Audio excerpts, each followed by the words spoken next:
It's election season. We have 4 state elections coming up. I wanted to ask you a question around freebies. How concerned, how worried are you about political parties promising freebies?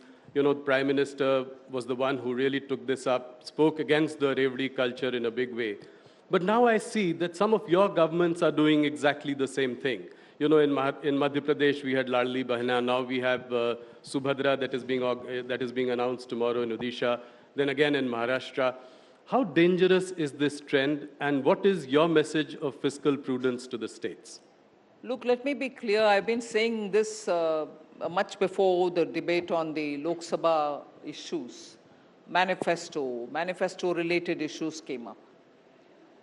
Every state and the center will have to look at the work which is capable of being undertaken by every government, meaning center, any party aspiring to get to the center or aspiring for state government's positions will have to understand what that budget is capable of taking up. Will that state be in a position to undertake its developmental activities plus all the freebies and get it funded through the budget in the assembly, get it clear in the assembly or in the parliament, and then announce schemes. Now, what I find is when offerings are made, freebies are given for temptation, and then when states struggle to implement them because they don't have the resource, they don't even have ways in which they can increase their revenue, then comes the problem. Classic example is of Karnataka and Himachal Pradesh, where even without doing their homework, they gave a lot of promises. Look at what has happened between the two states. In Himachal Pradesh, what is the halat? And this is not because I'm sitting as a BJP member or currently in the central government. The state government themselves have been saying that they are just not able to cope with it. They can't pay salaries. They can't. And they were going to pay OPS, pension, the old pension scheme. They are not able to pay current salaries. They offered to go through the OPS back again. And Karnataka, unbelievable number of promises. And today the state government, the chief minister's advisor and one of the chief minister's assistant and the deputy chief minister, all of them said, no, we can't undertake developmental activities. Now, what is that? Are we being responsible at all?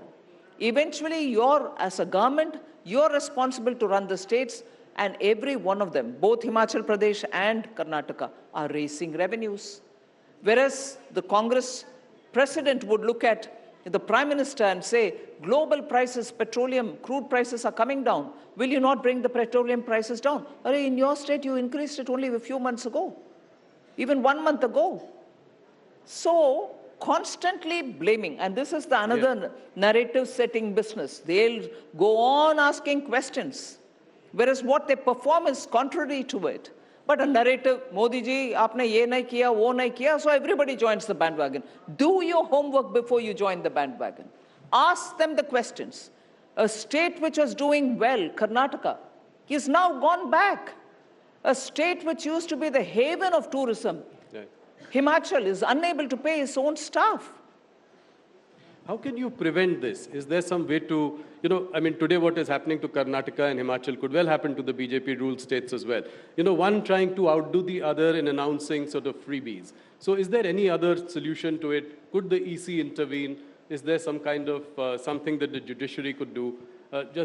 Parties themselves will have to be a lot more responsible, looking at what they can fund and what they cannot. And if they want to fund it, it can't be at others' cost. I want to fund it, but Modi is not giving me the funds for it, is a bad logic. You are talking